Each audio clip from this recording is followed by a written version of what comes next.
स्वागत दोस्तों आपका अपने चैनल में जोड़ी के साथ आगे सामने होते हुए चलेंगे। सबसे पहले सबसे बड़ी न्यूज़ आपको बताएंगे दोस्तों, चुनाव आयोग को पश्चिम बंगाल में लगा है अब तक का सबसे तगड़ा झटका। बताएंगे कैसे दबाव में आ रहे बीएलओ ने अब किया है जोरदार तरीके का प्रतिकार। बताएंगे कहां पर बीएलओ ने दफ्तर में जाकर चुनाव आयोग के खिलाफ मोर्चा खोला है दोस्तों, और एक एक करके चलेंगे। इससे जुड़ी हुई पल की सारी अपडेट अब तक पहुंचाएंगे। इसी के साथ में बताएंगे कैसे राहुल गांधी ने बड़े बड़े तोपची ओबीसी नेताओं को एक साथ बुलाकर उनसे अचानक से बैठक ली है दोस्तों। बताएंगे क्या है इसके पीछे बड़ा कारण, और नए देश के चीफ जस्टिस ऑफ इंडिया को लेकर भी पूरी अपडेट अब तक पहुंचाएंगे। एक एक करके चलेंगे सभी बड़ी खबर। लेकिन उससे पहले अगर आप भी मानते हैं दोस्तों की एसआईआर को तत्काल प्रभाव से बंगाल समेत 12 राज्यों के अंदर रोक देना चाहिए, तो इस वीडियो को लाइक करके लाल बटन दबाकर चैनल को सब्सक्राइब करके बेल आइकन दबाकर कमेंट बॉक्स में अपनी राय जरूर लिखा बताएगा दोस्तों। ज्यादा से ज्यादा वीडियो को शेयर कीजिएगा। चलते हैं सबसे पहले सबसे बड़ी ब्रेकिंग न्यूज अपडेट की तरफ, जहां पर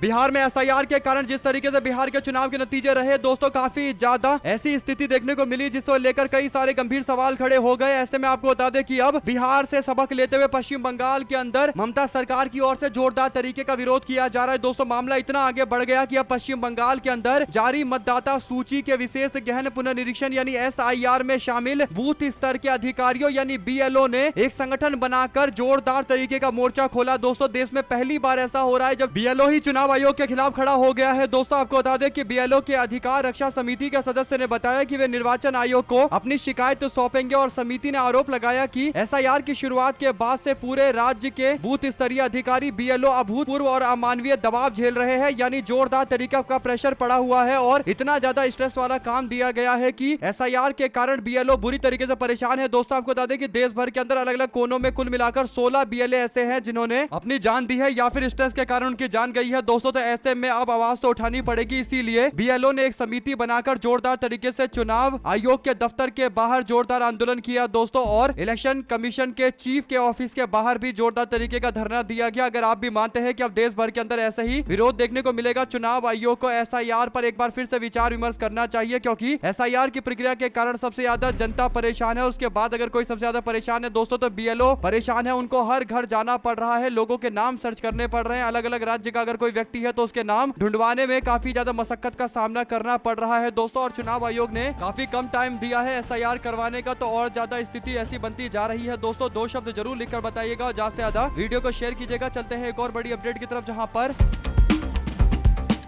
राहुल गांधी ने अचानक से एक बड़ी बैठक की है दोस्तों। आपको बता दें कि राहुल गांधी सचिन पायलट को अपने घर पर बुलाते हैं बैठक करने के लिए, और बड़ी बात यह है कि राहुल गांधी अभी 2-3 दिनों से लगातार ओबीसी समाज के नेताओं से बातचीत कर रहे हैं दोस्तों, जिसमें सचिन पायलट भी एक बड़े नेता है जिनसे राहुल गांधी ने तकरीबन 1.5 से 2 घंटे बातचीत की है, और आने वाले दिनों के अंदर इनकी एक बड़ी भूमिका हो सकती है। केंद्र के अंदर कांग्रेस पार्टी अपने नेतृत्व परिवर्तन में कुछ बड़े नाम को आगे करना चाहती है दोस्तों, उसमें सचिन पायलट एक बड़ी भूमिका निभा सकते हैं। सचिन पायलट के साथ राहुल गांधी की पुरानी दोस्ती है, ऐसे में अब टाइम आ चुका है सचिन पायलट जैसे नए युवा नेताओं को आगे करने का। अगर आप भी मानते हैं दोस्तों कि अब कांग्रेस पार्टी के पुराने नेताओं की जगह नए नेतृत्व की और पार्टी को देखना चाहिए, राहुल गांधी को अपने समकक्ष जितने भी नेता हैं यानी जितने भी युवा नेता हैं उन सबको आगे करना चाहिए। अब कांग्रेस पार्टी को युवा नेता ही जोरदार तरीके से उभार सकते हैं, तो अपनी राय जरूर लिखकर बताएगा दोस्तों। ज्यादा से ज्यादा वीडियो को शेयर कीजिएगा। आप क्या समझते हैं राहुल गांधी ने ये बैठक क्यों की होगी? 1.5 घंटे स्पेशल बैठक इनके साथ में। चलते हैं एक और बड़ी अपडेट की तरफ दोस्तों, जहां पर देश के 53वें चीफ जस्टिस ऑफ इंडिया के रूप में जस्टिस सूर्यकांत ने शपथ लिया है। शपथ के बाद अपने बड़े भाई के पैर छुए, बहन के पैर छुए, और पूर्व chief justice of India Gavai से गले मिले। इसके बाद मोदी शाह से मिलने के लिए भी पहुंचे। आपको बता दें कि बीआर गवई ने जिस तरीके से भारत के संविधान को प्राथमिकता दी दोस्तों, वैसे ही उम्मीद की जा रही है कि अब justice Suryakant chief justice of India बनकर यानी मुख्य न्यायाधीश बनकर भारत को एक अच्छी सेवा देंगे, और उम्मीद की जा रही है कि भारत के अंदर लोगों के नागरिक अधिकारों की रक्षा के लिए, संविधान के रक्षा के लिए और दलित शोषित समाज के लोगों के हित में कई सारे फैसले सूर्यकांत करेंगे। सूर्यकांत का जो इतिहास रहा है दोस्तों, ऐसे में उन्होंने कई बार बड़े फैसले में बड़ी भूमिका निभाई है, चाहे पूर्व शर्मा के द्वारा मुस्लिम समाज के लोगों को लेकर की गई अभद्र टिप्पणी के मामले पर फटकार लगाने का मामला हो, या फिर महाराष्ट्र के असंतुष्ट विधायक का मामला हो, प्रधानमंत्री मोदी के पंजाब दौरे पर सुरक्षा चूक का मामला हो, या फिर कई और अन्य हाई प्रोफाइल मामलों में उनका हस्तक्षेप रहा है दोस्तों। देशद्रोही कानून पर नए एफआईआर पर रोक लगाते हुए इन्होंने कई सारे बड़े फैसले लिए, यानी सेडिशन लॉ के ऊपर भी इन्होंने रोक लगाया था, देशद्रोह के मामले पर रोक लगाया था दोस्तों। उम्मीद कर सकते हैं कि नागरिक अधिकारों की रक्षा के लिए और मजबूत और कठोर कदम उठाते हुए दिखाई देंगे। सूर्यकांत जी को बधाई देना चाहते हैं तो कमेंट बॉक्स में अपनी राय जरूर लिखकर बताएगा दोस्तों, और बधाई जरूर दीजिएगा। चलते हैं एक और बड़ी अपडेट की तरफ, जिसमें महाराष्ट्र के विधानसभा चुनाव के बाद अब बारी 74,000 करोड़ रुपए के बजट वाली बीएमसी चुनाव की है। दोस्तों आरक्षण प्रक्रिया पूरी होने के बाद सभी दल ने बीएमसी के चुनाव की मोर्चाबंदी शुरू कर दी है। 1996 से बीएमसी पर उद्धव ठाकरे के नेतृत्व वाले शिवसेना का कब्जा रहा। ऐसे में उद्धव ठाकरे के सामने अपना आखिरी किला बचाना सबसे बड़ी चुनौती है। तो महाराष्ट्र की सत्ता पर काबिज होने के बाद से बीजेपी की नजर बीएमसी पर बनी हुई है। दोस्तों बीएमसी की 227 पार्षद वाली सीटों में मेयर बनाने के लिए 114 सीटों की जरूरत है। बीजेपी ने महाराष्ट्र की सत्ता अपने नाम करने के बाद से ही अब नजर मुंबई के अंदर बना रखी है। दोस्तों मुंबई एक हाई प्रोफाइल इलाका है। यहाँ पर बड़े बड़े सेलिब्रिटी रहते हैं और बड़े बड़े राजनीतिज्ञ रहते हैं दोस्तों, और बिजनेस का हब है, भारत की आर्थिक राजधानी है। तो मुंबई पर सब कंट्रोल करना चाहते हैं, ताकि अगर मुंबई पर कंट्रोल होगा, उसके नगर पालिका पर कंट्रोल होगा, नगर निगम पर कंट्रोल होगा, तो फिर बड़े से बड़े सेलिब्रिटी को भी कंट्रोल किया जा सकता है। कई बार ऐसा होता है कि कोई सेलिब्रिटी अगर किसी सरकार के खिलाफ कुछ बोले और बीएमसी में उसका प्रतिनिधित्व हो, यानी बीएमसी में उसकी सरकार हो, तो फिर कई सारे चलान घर पर भेज दिए जाते हैं। चाहे घर से डेंगू निकलने का मामला हो या फिर गलत कंस्ट्रक्शन करने का मामला हो, यानी गलत घर बनाने का मामला हो। जैसा कि आप लोग जानते हैं दोस्तों की कंगना रनौत के केस में यही हुआ था। जब बीएमसी पर शिवसेना का पूरा कंट्रोल था, तो शिवसेना की ओर से कंगना रनौत को एक बड़ा झटका दिया गया था और उल्टे बयान के बाद कंगना रनौत का घर तोड़ दिया गया था। इस पर एक बात स्पष्ट हो गई थी कि शिवसेना के खिलाफ मुंबई में रहकर कोई नहीं बोल सकता, क्योंकि उनके पास बीएमसी का पूरा कंट्रोल है। इसीलिए बीएमसी के कंट्रोल के लिए जोरदार तरीके का संघर्ष जारी है दोस्तों। और भारत का दुनिया के अंदर सबसे अमीर नगर निगम है बीएमसी। आप लोग इस पर क्या प्रतिक्रिया देना चाहते हैं दोस्तों? 2 शब्द जरूर लिखकर बताइएगा और ज्यादा से ज्यादा वीडियो को शेयर कीजिएगा, ताकि पूरी अपडेट आप लोग तक लगातार इसी तरीके से पहुंचती रहे। इसी के साथ में वरिष्ठ पत्रकार ने एक बड़ा बयान दिया है दोस्तों। आपको बता दें कि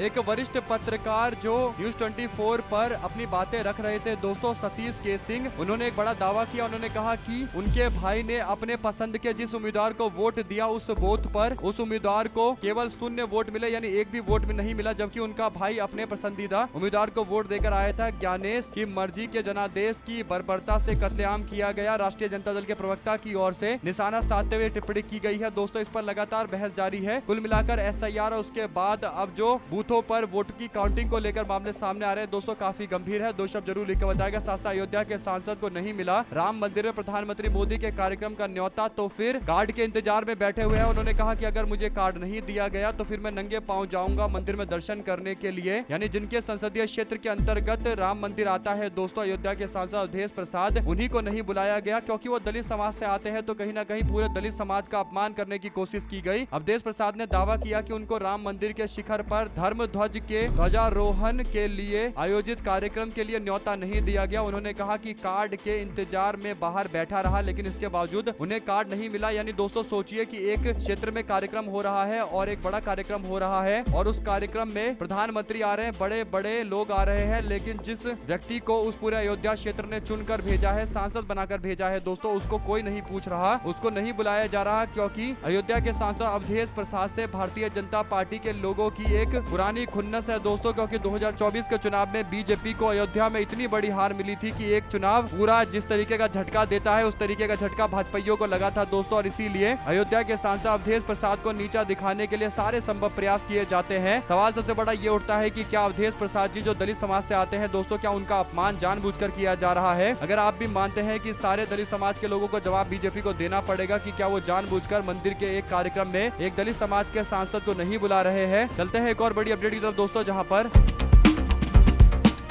कई सारे लोग सोशल मीडिया पर बोल रहे थे कि कांग्रेस पार्टी और विपक्ष के लोग जो दावा कर रहे हैं कि कई सारे बीएलओ की जान चली गई, कई लोगों ने अपनी जान खुद से ले ली, तो ये जो लोगों की जान गई है, ये जो दावे किए जा रहे हैं, ये फर्जी है, इसका कोई भी आधार नहीं है। इन दावों पर पूरी तरीके से रोक लगाया गया दोस्तों। ऐसा इसलिए क्योंकि अब तस्वीर नाम के साथ राज्य सब कुछ दिखाया गया और बताया गया कि जिन लोगों ने जान दी है या फिर उनकी जान इस पूरे काम के दौरान स्ट्रेस के कारण गई है, तो उसकी पूरी अपडेट देते हुए अब तस्वीरें भी जारी कर दी गई है। बंगाल में शांति मुनु बीएलओ जो है दोस्तों, उनका तस्वीर जारी किया गया है। नमिता हंसा का भी जो बीएलओ है पश्चिम बंगाल में, उनकी भी तस्वीर जारी की गई है। इसी तरीके से जहिता जो बीएलओ है तमिलनाडु की, उनकी भी तस्वीर जारी की गई है। सभी की तस्वीर जारी करते हुए बता दिया गया है कि कैसे बीएलओ के काम में जबरदस्त तरीके का स्ट्रेस है और कई सारे लोगों की जान गई है। उनकी तस्वीरें भी जारी करते हुए सारे सबूत दे दिए गए। अगर आप भी मानते हैं कि इन सबूतों से भी अगर बीजेपी वालों का मन नहीं भरेगा, तो कुछ दिनों में इन सबके इंटरव्यू आ जाएंगे परिवार के लोगों के, जो खुद बताएंगे क्या क्या उनको गुजरना पड़ रहा है, किन किन दौर से उनको गुजरना गुजरना पड़ा, किस मानसिक तनाव से SIR में जबरदस्ती काम करने के कारण गुजरना पड़ रहा था। चलते हैं एक और बड़ी अपडेट की तरफ दोस्तों, जहां पर कांग्रेस पार्टी ने लोकल बॉडी चुनाव को लेकर अपना इलेक्शन का मैनिफेस्टो जारी किया है। दरअसल कांग्रेस पार्टी केरला के लोकल बॉडी के चुनाव को लेकर एक मैनिफेस्टो जारी करती है और इसमें वादा करती है कि अगर पंचायत के चुनाव में कांग्रेस पार्टी की जबरदस्त तरीके की जीत होती है, UDF की जीत होती है, तो फिर स्कीम लॉन्च की जाएगी, आश्रय स्कीम लॉन्च की जाएगी और UDF की सरकार की पुरानी स्कीम आश्रय, जिससे गरीबी को दूर करने का प्रयास किया जाएगा। 5 लाख घर बनाए जाएंगे 5 साल में और इसमें किराए के घर भी बनाए जाएंगे जो लो इनकम फैमिली के लिए उपलब्ध करवाया जाएगा। इंदिरा कैंटीन को लॉन्च किया जाएगा जो कम दाम पर लोगों को खाना उपलब्ध करवाएगा, भोजन उपलब्ध करवाएगा और 2000 रुपए महीना आशा वर्कर्स को दिया जाएगा। वुमेन, चाइल्ड और यूथ के लिए भी कई सारे वादे किए गए हैं। तो कांग्रेस पार्टी अब नगर पालिका या नगर निगम या फिर यूं कहिए लोकल बॉडी के चुनाव को लेकर भी मैनिफेस्टो जारी कर रही है। दोस्तों अगर आप भी मानते हैं कि अच्छी बात है, मैनिफेस्टो जारी किया जाना चाहिए, घोषणा पत्र से ये आइडिया क्लियर होता है कि किसी पार्टी के द्वारा जो वोट मांगा जा रहा है किन आधार पर मांगा जा रहा है, उनका विजन क्या है, वो क्या करना चाहते हैं। ऐसे में दोस्तों अगर आप भी मानते हैं कि सबको अपना विजन डॉक्यूमेंट जारी करना चाहिए ताकि जनता ये जान सके कि उनके पास क्या स्कीम है, वो क्या करना चाहते हैं, अगर वो पावर में आते हैं तो कितना करते हैं, नहीं करते हैं, ये तो 5 साल बाद जनता निर्णय लेती है, लेकिन एक रोड मैप जरूर दिखाया जाना चाहिए। साथ साथ चलते हैं एक और बड़ी अपडेट की तरफ, जिसमें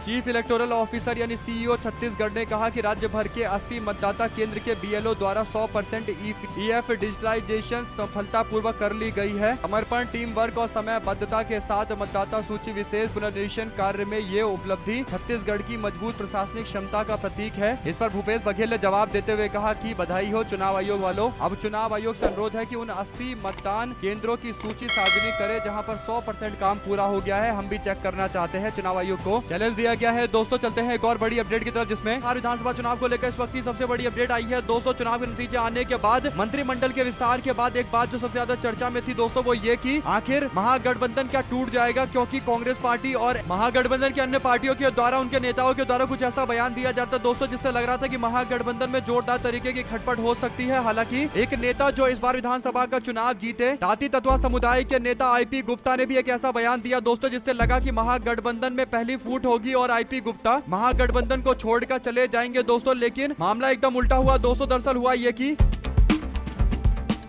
बिहार के विधानसभा चुनाव में IP गुप्ता ने सहरसा विधानसभा क्षेत्र से चुनाव लड़ा था दोस्तों। सहरसा विधानसभा क्षेत्र में उनको अच्छा खासा समर्थन मिला, यहां तक कि राष्ट्रीय जनता दल और महागठबंधन के समर्थन के कारण वो इस सीट पर अच्छे खासे लड़ाई में चुनाव जीत गए दोस्तों। आपको बता दें कि सहरसा की इस सीट पर भारतीय जनता पार्टी के दिग्गज नेता उनके सामने मैदान में उतरे हुए थे और IP गुप्ता ने बीजेपी के आलोक रंजन झा को तकरीबन 2000 के वोटों के अंतर से चुनाव में हरा दिया दोस्तों। यानी काफी करीबी मुकाबला हुआ। IP गुप्ता को तकरीबन 1,15,036 वोट मिले और ये एक बड़ी जीत है उनके लिए। उनकी पार्टी की लॉन्चिंग हो गई। 2 सीटों पर चुनाव लड़े, जिसमें एक सीट उन्होंने निकाल कर दी महागठबंधन को। ऐसे में IP गुप्ता ने कहा कि उनके समुदाय के लोग यानी ताती तत्वा समुदाय के लोग आरक्षण की मांग कर रहे हैं और जो भी NDA गठबंधन हो या फिर महागठबंधन जो भी उनको आरक्षण देने की गारंटी देगा वो उसका समर्थन कर सकते हैं। यानी NDA गठबंधन के समर्थन की बातें चल रही थी दोस्तों। लेकिन तुरंत तेजस्वी यादव का फोन IP गुप्ता को जाता है दोस्तों। IP गुप्ता तेजस्वी यादव से मुलाकात करने के लिए उनके घर पर पहुंच जाते हैं और इसके बाद उनके द्वारा ये तस्वीर शेयर की गई है। वो कहते हैं कि मैंने तेजस्वी यादव जी से मुलाकात की है, नेता प्रतिपक्ष तेजस्वी यादव जी से मुलाकात की है और संकेत दे रहे हैं कि आने वाले दिनों के अंदर महागठबंधन के साथ मिलकर लड़ाई लड़ेंगे दोस्तों। आपको बता दें कि जिस सीट सहरसा की सीट पर IP गुप्ता चुनाव जीते हैं वो महागठबंधन कभी नहीं जीता था। पिछले कई चुनाव में जनता दल यूनाइटेड जिस व्यक्ति के साथ खड़ी रही, बीजेपी के साथ मिलकर, वहीं पर वो व्यक्ति जीता है। यानी ये सीट काफी मुश्किल सीट थी, लेकिन इसके बावजूद IP गुप्ता, जिनका समुदाय भारतीय जनता पार्टी को सपोर्ट करने वाला माना जाता है, उन्होंने आरक्षण के मुद्दे पर महागठबंधन का साथ दिया और महागठबंधन ने भी इस सीट पर उनको मैदान में उतारा। तो ये सीट उन्होंने निकाल कर दी जो काफी टफ सीट थी। ऐसे में IP गुप्ता ने तेजस्वी यादव से मुलाकात करते हुए अपना समर्थन देते हुए कहा कि वो महागठबंधन के साथ पुरजोर तरीके से खड़े हैं और आगे लड़ाई लड़ने को तैयार है। ऐसे में दोस्तों अगर आप भी मानते हैं कि जितनी भी पार्टियां हैं जो अपने हकों की बात कर रहे हैं, उन सबको महागठबंधन को साथ में लेकर चलना चाहिए। ऐसे में IP गुप्ता एक ऐसे नेता है दोस्तों जो लोकसभा का चुनाव भी जीत सकते हैं। उनको अपने समुदाय का जोरदार तरीके का समर्थन मिला हुआ है, क्योंकि समुदाय के लोग चाहते हैं कि आरक्षण मिले और बीजेपी और नीतीश कुमार से अब कोई उम्मीद रही नहीं है, क्योंकि बीजेपी की सरकार के कारण ही उनका आरक्षण आगे नहीं बढ़ पाया। 2 शब्द जरूर लिखकर बताएगा अगर आप भी मानते हैं कि अच्छी बात है कि IP गुप्ता जैसे नेता महागठबंधन के साथ डटकर मुकाबला कर रहे हैं। आने वाले दिनों के अंदर और भी बड़ी लड़ाइयां सब साथ में लड़ेंगे, तभी जाकर बड़ी सफलता मिलेगी। तो लिखकर जरूर बताएगा। चलते हैं एक और बड़ी अपडेट की तरफ, जहां पर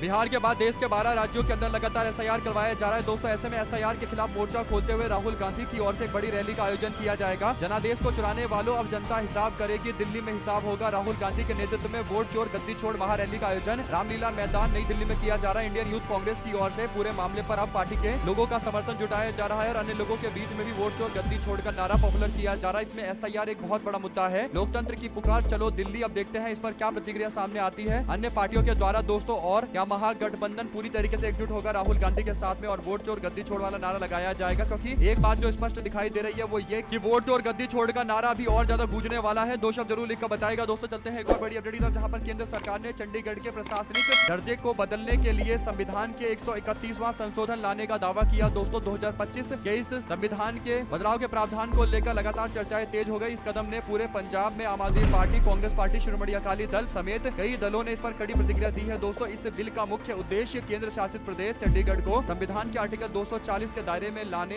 से जुड़ा हुआ है। आर्टिकल 240 राष्ट्रपति को चंडीगढ़ जैसे केंद्र शासित प्रदेशों के लिए सीधे नियम बनाने और कानून लागू करने का अधिकार देता है, जो संसद के कानून के समान शक्ति रखते हैं। इस संशोधन के बाद चंडीगढ़ बिना विधानसभा वाले दूसरे केंद्र शासित प्रदेशों जिसमें लक्षद्वीप, अंडमान निकोबार की तरह हो जाएगा। कुल मिलाकर भारतीय जनता पार्टी चंडीगढ़ को कंट्रोल करना चाहती है दोस्तों। अभी चंडीगढ़ में पंजाब के राज्यपाल का कंट्रोल होता है और पंजाब के राज्यपाल पंजाब सरकार के द्वारा कहने पर जो आदेश होता है कैबिनेट का, उस पर काम करते हैं। तो कह सकते हैं कि चंडीगढ़ अभी पंजाब सरकार के कंट्रोल में है। लेकिन बीजेपी सरकार नियम को बदलकर 240 आर्टिकल को बदलकर, अनुच्छेद को बदलकर स्थिति को अपने पक्ष में करना चाहती है और अपना खुद का प्रशासक नियुक्त करना चाहती है। इसका विरोध पंजाब, हरियाणा से लेकर अन्य क्षेत्र भी कर रहे हैं। दो शब्द जरूर लिखकर बताएगा। चलते हैं एक और बड़ी अपडेट की तरफ दोस्तों, जहां पर कर्नाटका की राजनीति एक बार फिर से गर्मा गई है दोस्तों। राज्य में सत्ताधारी कांग्रेस सरकार के अंदर ही कथित तौर पर हॉर्स ट्रेडिंग के आरोप लग रहे हैं। बीजेपी के नेता चालवाड़ी नारायण स्वामी के विस्फोटक आरोपों के माहौल और गर्म कर दिया गया। चालवाड़ी का दावा है कि विधायकों को साधने के लिए 50 करोड़ रुपए, एक फ्लैट और एक कार का ऑफर दिया जा रहा है। यानी कांग्रेस पार्टी के लोगों को अपने पक्ष में करने के लिए ये ऑफर दिए जा रहे हैं। आरोप ये भी है कि सौदे विपक्ष के साथ नहीं बल्कि कांग्रेस पार्टी के अंदरूनी गुट के बीच में चल रहा है। भाजपा के नेता का दावा है तो वो आरोप कांग्रेस पार्टी पर ही लगाएंगे दोस्तों। यानी बीजेपी के नेता का दावा है कि डीके शिव कुमार और सिद्धरमैया एक दूसरे को हटाना चाहते हैं सत्ता से, या एक दूसरे को सत्ता में आने से रोकना चाहते हैं। इसीलिए दोनों के बीच में जमकर कलेश चल रहा है और यही बड़ा कारण है कि ऑफर दिए जा रहे हैं विधायकों को। हालांकि भाजपा के नेता के दावे पर लोग विश्वास भी कम करेंगे दोस्तों, क्योंकि सबको पता है किस तरीके के ऑफर देकर रिजॉर्ट पॉलिटिक्स करने में कौन सी पार्टी सबसे आगे है। अगर आप भी मानते हैं कि कर्नाटका के अंदर सिद्धरमैया काफी ज्यादा मजबूत है और डीके शिव कुमार भी पूरी तरीके सपोर्ट में खड़े हैं, कुछ नहीं बदलने वाला, तो अपनी राय जरूर लिखकर बताएगा दोस्तों। अगर आप भी मानते हैं कर्नाटका में जनता ने इतना बड़ा मेजोरिटी 140 नंबर का दिया है कि बीजेपी चाहकर भी कर्नाटका के अंदर कुछ नहीं कर सकती। और ये उदाहरण है देश की जनता के लिए जो विपक्ष की सरकार बनवाना चाहते हैं तो उनको एक तरफा नंबर देना चाहिए। ऐसा नंबर देना चाहिए कि फिर सरकार को हटाया ना जा सके। आप लोग अपनी राय जरूर लिखकर बताएगा दोस्तों। चलते हैं एक और बड़ी अपडेट की तरफ, जिसमें महाराष्ट्र के मुख्यमंत्री देवेंद्र फडणवीस ने रविवार को मुख्यमंत्री उप मुख्यमंत्री अजीत पवार के उस विवादित बयान को चुनावी रिटोरिक बताते हुए खारिज कर दिया, जिसमें पवार ने विकास कार्यों के लिए फंड आवंटन को वोट मिलने से जोड़ा था। महाराष्ट्र के डिप्टी सीएम अजीत पवार ने वोट नहीं देने वाले मतदाता को धमकी दी थी। फडणवीस ने स्पष्ट किया कि महायुति सरकार किसी भी क्षेत्र के साथ भेदभाव नहीं करेगी और विकास सभी का होगा। न्यूज एजेंसी के मुताबिक नागपुर के एक कार्यक्रम के दौरान पत्रकारों से बातचीत करते हुए फडणवीस ने कहा कि चुनावी भाषण में कई बातें बढ़ा चढ़ाकर कही जाती है, लेकिन उसका वास्तविक मतलब वैसा नहीं होता। ये सब बोलना पड़ता है, चुनाव के समय ये सब बोलना पड़ता है, इन बातों का कोई अर्थ नहीं होता। यानी दोस्तों लड़की बहन योजना जो कुछ महिलाओं को दिया गया और कुछ से तो पैसे भी वापस ले लिए गए, तो इन्हीं योजनाओं की ओर इशारा करते हुए बताया जा रहा है कि चुनाव प्रचार के दौरान तो बड़ी बड़ी बातें की जाती है, भाषणबाजी की जाती है, उसका वास्तविकता से कोई लेना देना नहीं होता। यानी भारतीय जनता पार्टी के अपने सहयोगी ही बीजेपी की पोल खोलते हुए बता रहे हैं कि भाजपा जो वादा करती है वो केवल जुमलेबाजी है और कहीं ना कहीं लोगों को गुमराह किया जाता है। ऐसे में दोस्तों अगर आप भी मानते हैं कि बीजेपी के अपने ही नेता हो, चाहे सहयोगी अजित पवार हो या फिर अब एकनाथ शिंदे हो, सबके सब धीरे धीरे करके बीजेपी से नाराजगी दिखा रहे हैं, क्योंकि भारतीय जनता पार्टी ने महाराष्ट्र में खुद की सरकार बना ली, अपना मुख्यमंत्री बना दिया, गृह मंत्रालय अपने पास रख लिया, बड़े बड़े मंत्रालय अपने पास रख लिए और शिंदे को कुछ नहीं मिला। और उसके बाद अजित पवार भी कहीं ना कहीं परेशान चल रहे हैं, क्योंकि अजित पवार के कई सारे नेताओं को लेकर भाजपा वाले कहीं ना कहीं पार्टी को कंट्रोल करने की कोशिश कर रहे हैं दोस्तों। यानी अजित पवार की पार्टी पर तो पूरी तरीके से कब्जा करने की साजिश चल रही है। इन्हीं बातों से भारतीय जनता पार्टी के खिलाफ एक नाराजगी है अजित पवार में और एकनाथ शिंदे में। आप लोग अपनी राय जरूर लिखकर बताएगा दोस्तों। चलते हैं एक और बड़ी अपडेट की तरफ, जहां पर संविधान बचाने को लेकर लगातार संघर्ष चल रहा है दोस्तों। ऐसे में SC ST OBC सम्मेलन में संविधान की किताब फाड़ने पर बवाल हो गया। सभा के बाहर स्टॉल लगाकर बेच रहे थे संविधान। कांग्रेस पार्टी बोली, कहा संघी विचारधारा के लोग आए और प्रशासन की शह पर इन्होंने संविधान की प्रति यानी कॉपी को फाड़ा है, संविधान का अपमान किया है। इन बातों को लेकर एक नाराजगी जोरदार तरीके से देखी जा रही है। संविधान की रक्षा करना सभी लोगों का दायित्व होता है दोस्तों। ऐसे में अगर संविधान को फाड़ा जाएगा तो भारत के अंदर नागरिक अधिकारों की रक्षा कैसे की जाएगी? अगर आप भी मानते हैं कि संविधान को फाड़ना देश के अंदर एक देश विरोधी कृत्य होना चाहिए और इस पर कम से कम 5 साल की सजा की जानी चाहिए, तो लिखकर जरूर बताएगा। ये मामला इसलिए भी गंभीर है दोस्तों कि संविधान भारत का एक ऐसा पवित्र ग्रंथ है जो हर भारतीयों के लिए सम्मानजनक है। अगर आप भी मानते हैं कि संविधान जिंदाबाद था, जिंदाबाद है और जिंदाबाद रहेगा, जो लोग इसे फाड़ने की कोशिश कर रहे हैं वो पिछले 70 साल से कर रहे हैं, कभी आज तक सफल नहीं हो पाए और आगे भी नहीं हो पाएंगे। जय संविधान जरूर लिखेगा। बहुत बहुत धन्यवाद सभी दोस्तों, भाइयों बहनों मित्रों का। जय हिंद, जय भारत।